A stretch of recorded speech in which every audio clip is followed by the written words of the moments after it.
বলিউডের জনপ্রিয় নায়িকা আমিশা পাটেল কাহো না প্যার হ্যায় ছবির মাধ্যমে রাতারাতি জনপ্রিয় হয়েছিলেন তিনি। কিন্তু এত সাফল্যের পরও আজ ৫০ বছর বয়সে এসে এখনও বিয়ে করেননি। সম্প্রতি এক সাক্ষাৎকারে তিনি জানালেন অবিবাহিত থাকার আসল কারণ। আমিশা জানান জীবনে এক সময় তিনি বিয়েতে রাজি ছিলেন, কিন্তু শর্ত ছিল অভিনয় ছেড়ে দিতে হবে। আর সেখানেই বাধল বিপত্তি। ক্যারিয়ার ছেড়ে দিতে না চাওয়ায় তিনি সেই বিয়ের প্রস্তাব ফিরিয়ে দেন।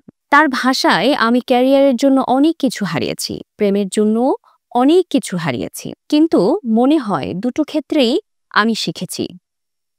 আমিশা আরও জানান সিনেমায় যোগ দেওয়ার আগেই তার একটি সিরিয়াস প্রেম ছিল দক্ষিণ মুম্বাইয়ের এক ধনী পরিবারের ছেলের সঙ্গে। সবকিছুই ঠিকঠাক চলছিল, কিন্তু তিনি যখন অভিনয়ে আসেন তখন তার প্রেমিক চাননি প্রিয় মানুষকে জনসম্মুখে দেখতে। আর সেই কারণেই আমিশা ক্যারিয়ার বেছে নেন, প্রেম নয়।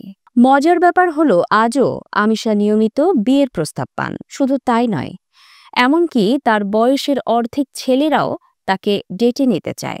তিনি বলেন, আমার কাছে বয়স কোনো বিষয় নয়, একজন পুরুষ মানসিকভাবে পরিপক্ক হলেই যথেষ্ট।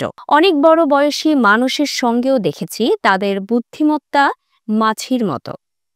তিনি আরও যোগ করেন, আমি এখনও বিয়ের জন্য প্রস্তুত, তবে সঠিক মানুষ পেতে হবে। প্রায় ৫ বছরের বিরতির পর ২০২৩ সালে সানি দেওয়ালের সঙ্গে গদর ২ ছবিতে বড় পর্দায় ফিরে আসেন আমিশা।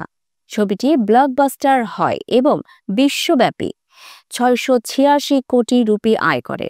এরপর তাওবা তেরা জলওয়া ছবিতে অভিনয় করে আবারও প্রমাণ করেন তিনি এখনও আলোচনার কেন্দ্রবিন্দুতে।